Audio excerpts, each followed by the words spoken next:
Shortly before the bells chimed 11 on a crisp Sunday morning on the 28th of June 1914, a crackle of gunfire pierced the streets of Sarajevo.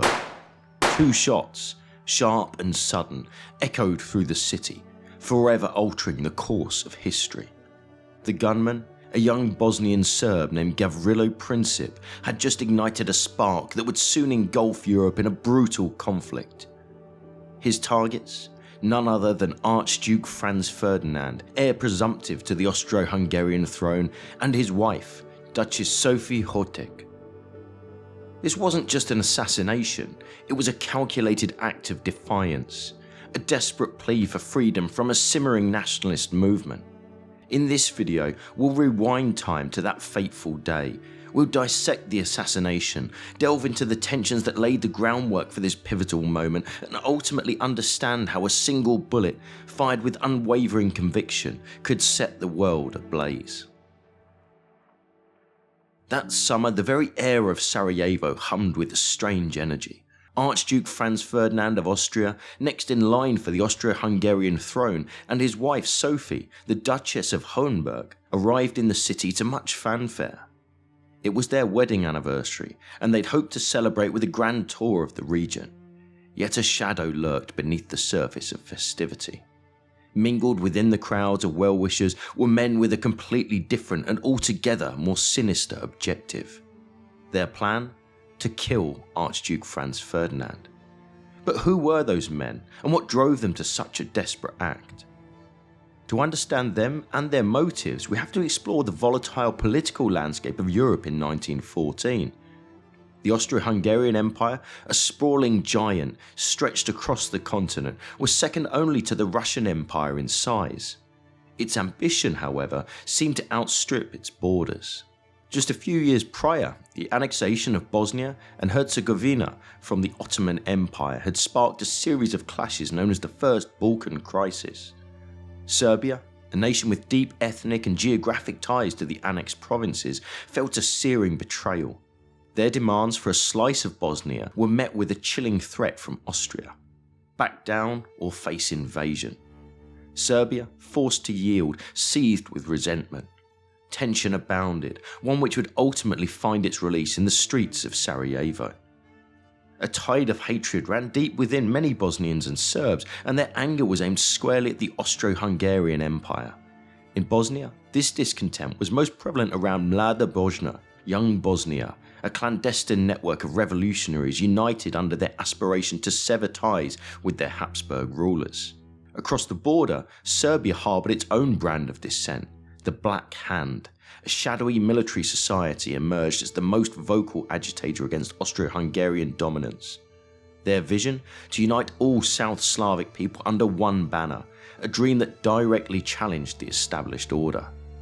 When news of Archduke Franz Ferdinand's visit to Sarajevo became known, the men of the Young Bosnia revolutionaries began to form a plan. Those young men certainly possessed the nerve and the audacity to carry out an attack, but they lacked the means. Enter the Black Hand. As the plan began to take shape, the Black Hand became the unseen providers, funneling weapons and bombs to the would-be assassins, as well as cyanide capsules that were to be consumed once the assassination had been carried out. And so, when shortly after dawn on Sunday the 28th of June, 6 figures filtered into the gathering crowds around the streets of Sarajevo, lined along the pre-published route of the Archduke's motorcade, each one was armed and willing to play their part. Amongst them was Gavrilo Princip, a disillusioned 19-year-old Bosnian Serb from a working-class family in rural western Bosnia. Gavrilo's life had already been a hard one, with 6 of his 8 siblings dying in infancy. By 1914, Princip was a die-hard member of Young Bosnia and had been at the heart of the plot since its conception. Beside him was Nedeljko Čabrinović, another dedicated member of Young Bosnia. Trifko Grabej, with his ties to the Black Hand, rounded out the core group. But they weren't alone. 3 more men, bound by the ideals of Young Bosnia and fueled by nationalist fervour, would join the fray. Mohamed Mehmed Basic, a long-standing and dedicated member, and the teenage duo of Svetko Popovic and Vaso Kubrilovic. Leading the group was Danilo Ilic, the man who would orchestrate the attack. He positioned his assassins along the Archduke's path, their nerves likely on edge as they were each allocated a location. With a final fateful urge to be brave, Ilić vanished into the crowds, leaving his young recruits to face the consequences of their actions. At Sarajevo station, the royal couple disembarked from their train, greeted by a sea of faces, some cheering, others cloaked in a watchful silence. Franz Ferdinand, a man known for his rigidity and conservative views, conducted a meticulous inspection of the troops at the military barracks on the 6-vehicle motorcade's first stop on the pre-arranged programme, and at precisely 10 AM they set off in their magnificent chauffeur-driven open-top limousine. The choice of vehicle, some believed, symbolised a desire to connect with the people. As the entourage made its way along the crowd-lined streets, south and then eastwards to the city hall, a lavish reception awaited. Little did they know, they were about to embark on a journey far more perilous than a celebratory tour. In the city streets, a deadly game of cat and mouse was underway. As the Archduke's car, the third in the procession, travelled slowly along the road just here, it approached Mohammed Mehmed Basic, the first assassin, standing concealed here near the Mostar Cafe, a bomb clutched in his sweating hand. A cocktail of fear and determination warred within him. At the crucial moment as the car rolled past just yards from him, his nerve broke. With a sigh of defeat, he fumbled the bomb back inside his jacket, his mission a silent failure. Beside him, Vaso Kubrilovic, armed with both a pistol and a bomb, witnessed the agonising choice. Confusion clouded his judgment. The Archduke's car rolled past, completely oblivious to the unfolding drama. Kubrilovic too remained frozen, his weapons useless. 2 assassins down, 4 to go. The Archduke's motorcade had dodged the bullet, for now. As the motorcade passed the Kumarica Bridge, the third assassin, Nedeljko Chabrinovic, a young man consumed by tuberculosis and fervent desire to strike a blow for his homeland before succumbing to his illness, stepped forward. In a heartbeat, he hurled his bomb towards the Archduke's car. The explosion, however, was a horrific miscalculation. The bomb bounced off the vehicle, detonating beneath the following vehicle, injuring its occupants and sending a wave of razor-sharp shrapnel through the crowd. The Archduke's driver, in a surge of panic, slammed on the accelerator, unknowingly speeding past the remaining 3 assassins, Svetko Popovic, Gavrilo Princip and Trifko Grabej. They had heard the explosion and were caught up in the chaos of the crowds as the cars sped past to safety. The Archduke's car came to a halt here, outside the city hall, its occupants undoubtedly shaken but physically unharmed. The official reception carried on, with the Archduke declaring his displeasure at the events, but almost incredibly, allowing the planned formalities to continue. Meanwhile, back at the bridge, pandemonium reigned. Chabrinovic, having tossed his bomb in a desperate attempt, fumbled for his cyanide pill, crushing the glass ampule between his teeth before jumping over the bridge and into the Milajka River. Unfortunately for him, the effects were less than lethal. A bout of violent vomiting was his only reward. To add insult to injury, the Milajka River, parched by the relentless summer sun, barely reached his ankles. Dragged out of the shallow water by police, Chabrinovic became a punching bag for the enraged crowd before being hauled off into custody. His grand exit had fizzled into an almost comical display of misfortune. Inside the city hall, Archduke Franz Ferdinand, shaken but unscathed, carried on with his duties. However, in the background a debate simmered. Should they continue along the planned route or head straight back the way they had come to avoid central Sarajevo? The recent bomb attack had left some injured civilians and members of the motorcade at the hospital, and it was decided to visit the wounded. It also seemed the safer option as they could travel back along the road at speed.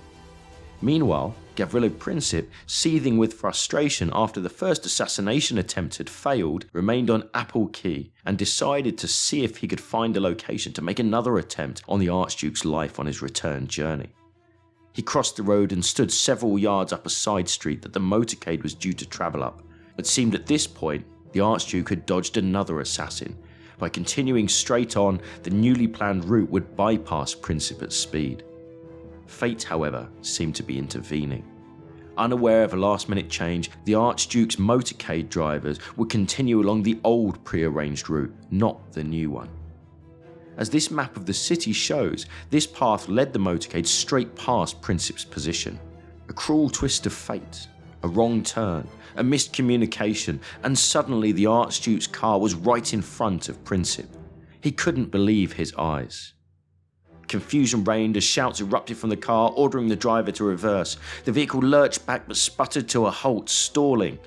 In that heartbeat of opportunity, Princip drew his weapon and approached the car. With a single swift movement, he reached the car's running board and fired twice. The first bullet struck Duchess Sophie's abdomen, sending her crumpling onto the Archduke's lap.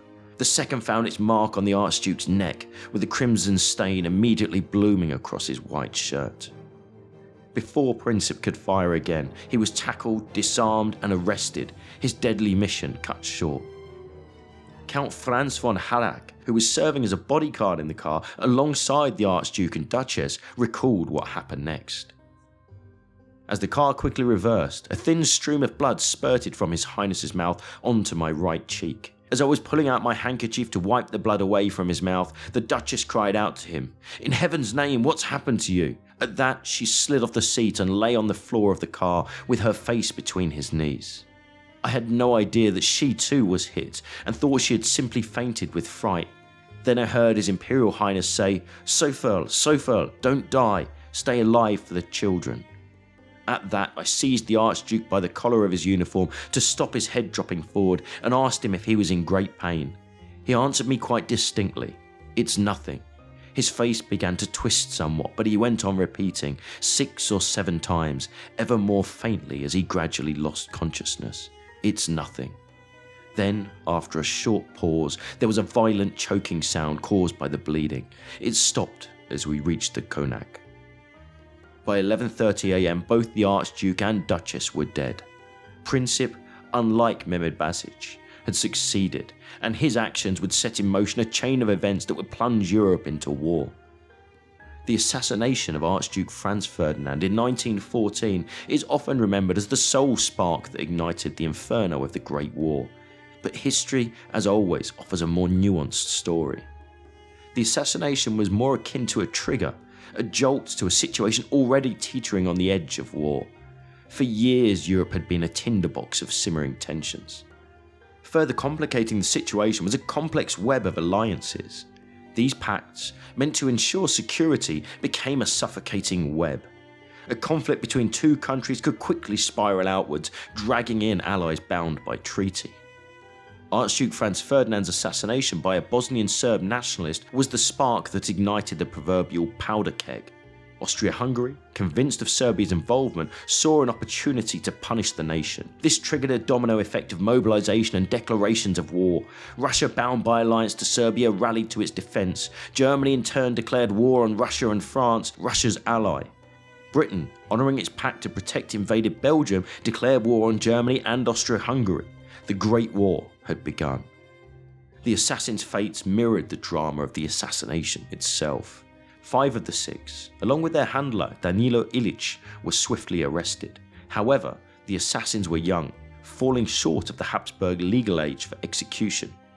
Nedeljko Trebrinovic, the man who threw the first bomb, received a 20-year sentence for high treason. Unlike Princip, he expressed remorse, even writing an apology letter to the Archduke's children, who in a remarkable turn of events forgave him. Trebrinovic succumbed to illness brought on by poor prison conditions in 1916. Trifko Grabic, another conspirator, shared Trebrinovic's fate, a 20-year sentence and death by tuberculosis in 1916, at the young age of 21. The remaining 3 assassins had somewhat better outcomes. Vaso Kubrilovic, sentenced to 16 years, was released in 1919 after the Austro-Hungarian Empire's defeat in the Great War. He lived a long life, passing away in 1990. Svetko Popovic, sentenced to 13 years, also benefited from the war's end and was released in 1919. He went on to become the curator of Sarajevo Museum, and in 1964, on the 50th anniversary of the assassination, Popovic, who attended the ceremony, said he would not have taken part if he had known it would have led to war. He died in 1980 at the age of 84. Mohamed Mehmed Basic, the one who faltered at the last moment, managed to escape to Montenegro.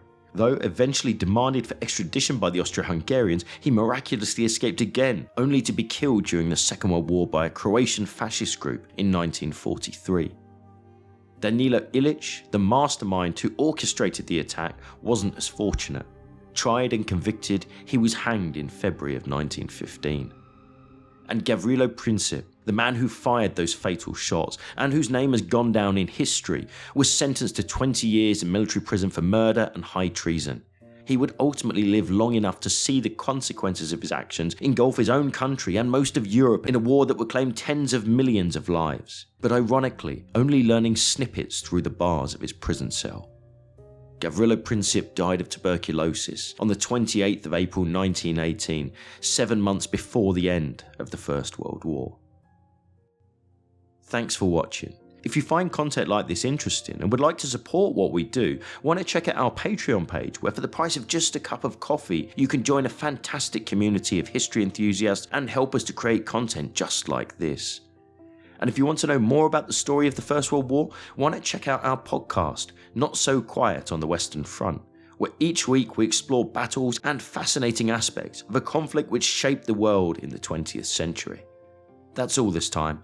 We'll see you again soon.